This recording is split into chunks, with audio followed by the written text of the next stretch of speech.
So, I am still in the Bronx, and it just seems like every week gets crazier than the week before.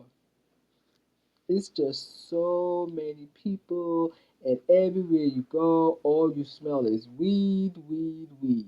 Just everywhere. Everybody's smoking. You get on the bus is loud, and most of the buses are those double buses. So many people. So many people are waiting at a bus stop for a bus to come. And a lot of people be scrambling to get on the back of the bus. To get on the back of the bus and they don't pay. So they think that's some big deal, the fact that they got a ride for free. So they think it's free, but it's not really. Because one day last week I got on the bus and it got to a certain point, a main thoroughfare on Fordham Road, and before I knew what was happening, I didn't even know what was happening. I had to really hone in on what was going on. They was doing a sweep of the bus to make sure everybody who was on the bus had paid for their ride to be on the bus. So that means that if you got on the back of the bus and you didn't pay, you was running the risk of getting taken off the bus. And what they do is they give people fines if you don't have proof that you paid to be on the bus at that time. So, and it's like 7, 8 agents were swarming the bus. I had to pull out my Omni card and they scanned it, and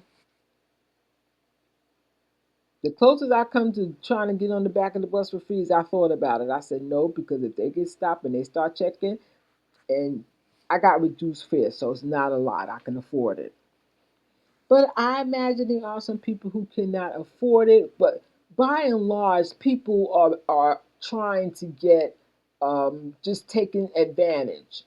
They're taking advantage of bus drivers, and they're being really mean and nasty to drivers, and they're being particularly mean and nasty to black bus drivers. It's like, why you gotta be mean to the black bus drivers? It's like everybody needs somebody to look down on. So a black male bus driver is like, who better to look down upon than a black male driver? So people are really nasty, and they feel like it's okay because the propaganda tells them that it's okay for you to blame black males. It's okay for you to look at them with disdain and scorn and with suspicion. And that's how a lot of people act. And a lot of it comes from um, Latino people, Latinas, people from those Central American countries. Why y'all gotta be so mean and nasty to black males? And here's a black male who's trying to get you from point A to point B, and y'all get on the bus and y'all want to act ugly towards the driver. I never get on the bus and if the driver's looking at me, I'll try to say hi, hello. I have nothing but positive energy to send towards him. In that he's responsible for getting me from the point I get on his bus into where it is I want to go. Why would I not send him positive energy? But people get on the bus and they so mean and nasty to drivers, and they walk right by the driver and don't acknowledge the driver, or they won't put the correct amount of money in to ride the bus, and then they just act mean and nasty to the driver. It's like, why can't you be nice? It's much easier to be nice. Why can't people why can't people realize that? It's much easier to be nice. And then with all the weed being smoked in New York City, you would think that people would be more kind of, you know, breezy and cool and down to earth and stuff. But no, they wound just as tight, just as high strung. I don't know what kind of solvents they using in their cannabis and stuff that everybody just smoking so much that you can smell on almost every street corner because it's not making them nice and chill. Not at all. In addition to sharing space with people living in the Bronx, the other thing that you have to deal with and contend with is trash. In the last 5 years, I've lived in several countries, all what they would consider poor, developing nations or third world countries, whatever you want to call it. You know the word. But I have never seen no situation when it came to the trash like I see in New York City right now, especially in the Bronx. The Bronx is the armpit of New York City, and it is treated accordingly. It's as simple as that. Trash everywhere. Trash be especially seems more strewn about right after it's supposed to have been a trash pickup. So the people pick up the trash, they don't care, they just, whatever. And then it seems like the street sweepers do not come through the Bronx. And people seem okay with trash being in front of their property, trash being in that 12-inch space from the curb in front of their property. Something that I read that area is where people are supposed to keep free of trash and debris. And people are so disgusted, they just throw trash everywhere. So it's just real trashy in the Bronx. And don't nobody care about the Bronx. They like to talk about the Bronx being like the poorest borough. Why is the Bronx the poorest borough in a city that's supposedly the wealthiest city, one of the wealthiest cities in the world? That doesn't make sense. Why does that exist? Why can you say that? How can that be said that the borough of the Bronx is the poorest of all of the boroughs in New York City? And I would hate to be living in the Bronx or anywhere in New York State if there was no trash being picked up. They just recently, I was saying the last year or so, started this bin program where when you put trash out, you have to put it in these black bins, these heavy, heavy type, the bins, industrial like bins. Some of them are 45 gallons, some of them are 55 gallons. And how whatever it is you can fit in there in the black bag, it can go in there, right? And so it's a pretty serious campaign that they have going because, they really, they described it as ending the rat buffet in New York City. So that's kind of funny. So you have to package all your stuff a certain way, and they want you to do the recycling, and. And so I set my trash out where it's supposed to be, and they leave it. Everything is where it's supposed to be. Because when the guys, they had to send sanitation, I don't care if they sent the truck back just to pick up my stuff. Why did they leave it? They was not supposed to leave it. So they had to come get it. And I said to the guys, I said, is it in the right place, in the right spot? Because it makes me feel like it's not in the right spot or something. And I understand why it's happening, but that's not the point. It's the why it's happening is not the point because it should not be happening. Simply because the truck has to go right by it. So why are you going to go by and not look to your left and see the trash sitting right there? You picked it up last week. So, yeah, they just you got to share the space with trash, And then on Tuesday, when the trash got picked up, it looked like my trash was the only one that got picked up that day. But I looked down the block, and the bags are still on the sidewalk, all the way down to the main road in that direction, across the street. That the recycled trash is all piled, it's like the height of a car. The recycling, they didn't take that in. And then I went and walked on another main street and walked up a couple blocks, and trash was just everywhere. I took pictures. And then I sent it to the sanitation. I was like, why was this stuff not picked up?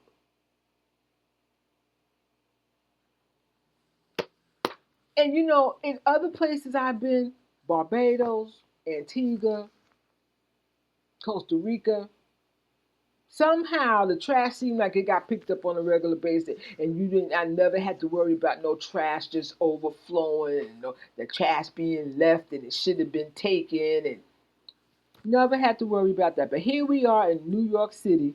But like I said, the Bronx is the armpit of New York City, so don't nobody care what happens in the Bronx. If you ever get to see the movie of Vampires versus the Bronx, that's a really good analogy of how people feel about the Bronx and how they don't care. And in the movie, they keep bringing that up. That comes up repeatedly. That don't you say the Bronx and don't nobody care about the Bronx? You say that's all you gotta say is the Bronx and they don't care. So it's an interesting movie. But yeah, so being in the Bronx and you gotta share with the trash and then you have the people and the people who are the majority people here, they seem to not mind living with the trash. To allow trash to sit out in front of their houses the way that they do, it's insane. It's like, how can you live like that? I have to go outside and clean up the trash in front of the house. Sometimes it's like people just throw stuff down. They just throw it. They deliberately throw it down. I passed a kid walking down the street and he threw the bag down. And I saddled up behind him and I said, why you throw that trash down? And he said, I didn't throw it down. I said, I saw you throw the bag down. So not only is he a trash maker, he's a liar. Eating junk food, drinking some blue colored liquid in a bottle, and eating a snack that was in a purple bag. And that was the bag he threw down right on the side, off the curb, right near a car. And I was like, and I just see all types of things that just is just disgusting. Like one day I was walking down the street and there was two, those plastic bags, all dumped out, and then you know what they both had in them? Used Pampers, all ball rolled up, just everywhere. If there ever becomes a time when trash is not being collected in New York City, it's gonna be like Escape from New York. It's awful, and sanitation just and I really feel like it's so many people. They have so much trash to pick up. I don't know how they even how people even do that as a job because those black bags be heavy and it be lots of them, especially on the Tuesday morning pickup because it goes over the weekend, and over the weekend people just throwing out stuff and getting rid of stuff. And but New York City, and especially the Bronx, it just feels real tight, real. Every time you get on the bus, it's crowded. Every time you get on the train, it's really crowded. And by the time you get to Gun Hill Road, there's no place to sit. All the seats are taken. Yeah. One thing I was able to do was I did get to see the Humans of New York experience exhibit that happened at Grand Central Station. I think it's called Dear New York. That's the name of it. And it was, of course, that a spinoff from Humans of New York exhibit started by that very interesting photographer who would just pick random people and he would talk to them, and then people would like tell a story basically. The story is not necessarily about them, but the story is probably about somebody who influenced them, or they may talk about some trauma in their lives. But people did have some interesting stories, and of course, he made a book.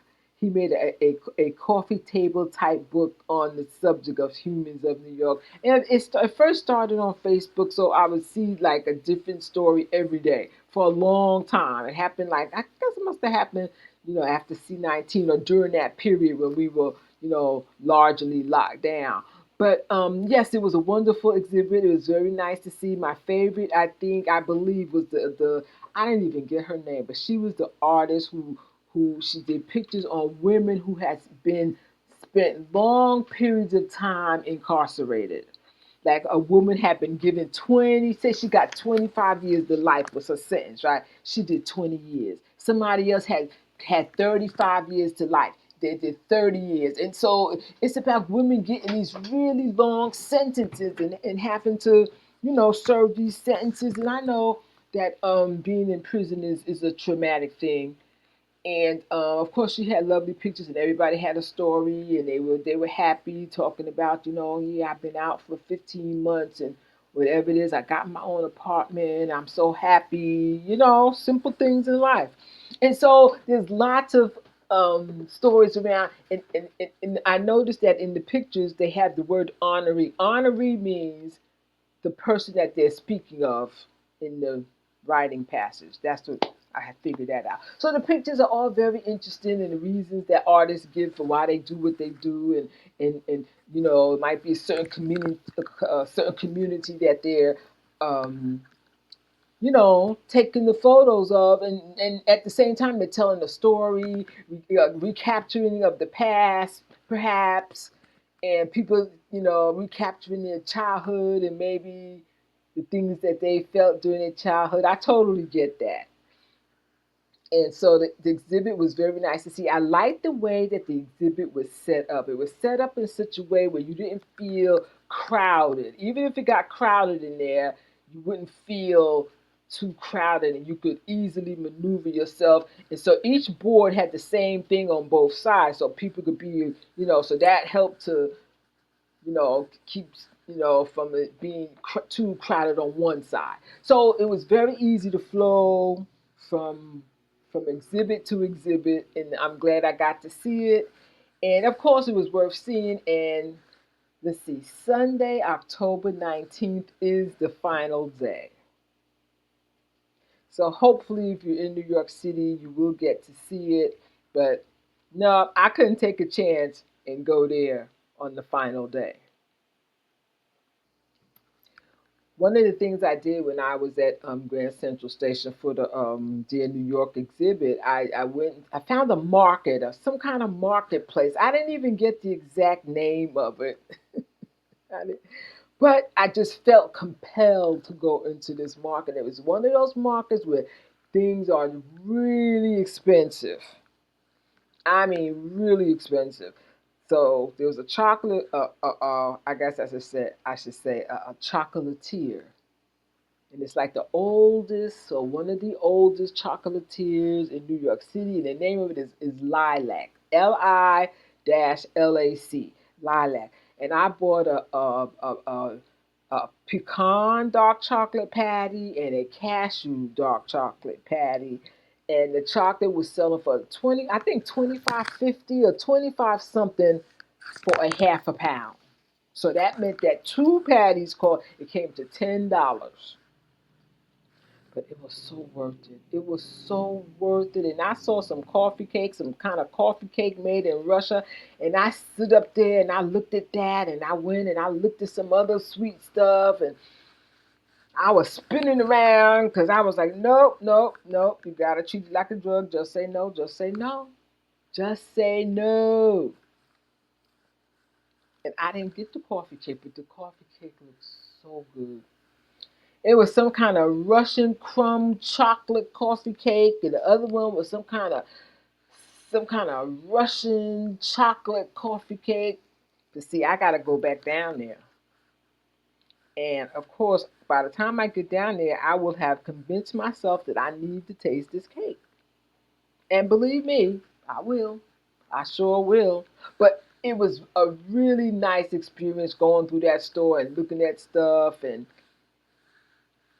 saying no, and I settled on the chocolate. And it was really good. It was very good, and I hadn't tasted chocolate that good since I left Costa Rica, where they have an excellent chocolate fusion chocolatier in La Fortuna. Really good chocolate. Okay, I'm not going to keep this going. This is just a couple things I wanted to talk about. I did not think it would go on for 20 minutes, but thank you for joining me for another edition of Ruthie World Headline News.